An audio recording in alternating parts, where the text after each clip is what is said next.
penso che la passione mi sia nata da piccolo, quando sia la nonna che la mamma, tutte e due le nonne, facevano sempre dei pranzi, dei piatti eccezionali, no? Io sono sempre stato uno di quei bambini al quale piaceva sempre mangiare tanto, sono sempre stato di bocca buona. La passione è nata perché volevo sempre cercare di ricreare piatti che magari assaggiavo quando andavo a mangiare fuori o anche quando vedevo questi grandi chef che li proponevano nei ristoranti. È un qualcosa che ti piace fare. Per me stare in cucina è una delle cose che mi rilassa di più. Guardavo MasterChef in televisione e ho sempre pensato che poteva essere un programma adatto a me. Soprattutto pensavo che il fatto di essere italiano in una trasmissione americana di quel tipo poteva essere un aiutino. E quando lo guardavo in televisione ho visto che c'era la possibilità per tutti di fare le selezioni, mai avrei pensato che avrei portato a casa il titolo, quindi sai, soprattutto dopo il primo anno che sono stato eliminato, è stata un'esperienza molto molto importante che sta segnando, sai, un attimino il mio futuro.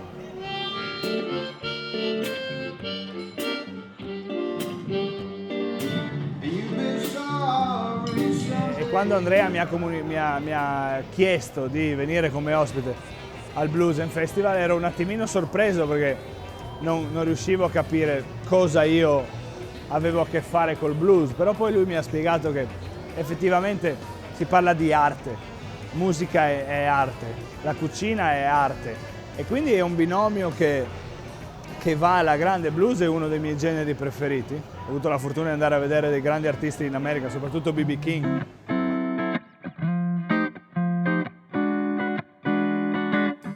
Noi siamo un popolo di grandissima storia, grandissima cultura, puoi guidare 20 km, 30 km e trovi delle usanze e ingredienti completamente diverse, piatti tipici da ogni dove vai. L'America però sta crescendo, è un popolo nuovo, è un popolo che ha influenze da tutto il mondo, quindi la cucina americana che cos'è? Sono quei polpettoni, sono quegli hamburger, sono le patatine fritte, però è una cosa in continua evoluzione perché l'America in se stessa è stata fatta dai migranti. Essere friulano nel mondo è bello perché noi, magari è brutto da dire rispetto alle altre regioni, ma noi siamo diversi. Noi abbiamo una cultura diversa, abbiamo un modo di fare diverso. E io non ho conosciuto tanti friulani in giro per il mondo, ma non perché i friulani in giro per il mondo non ci sono, ma perché i friulani in giro per il mondo sono molto riservati. Il fatto che quando vado a cucinare in giro per la gente mi chieda il frico o la polenta, è un'indicazione che sto aiutando nel mio piccolo a far conoscere la nostra regione agli americani.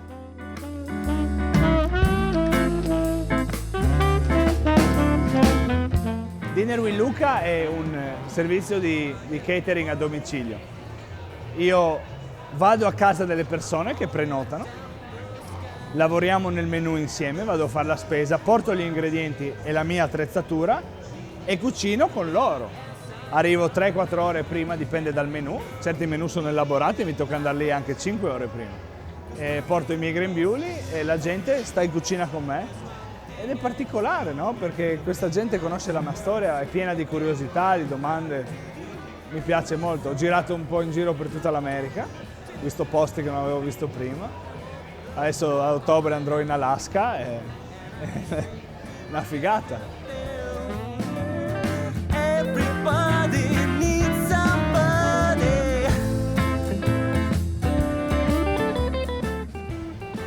Vuoi che muoro? Grazie a voi.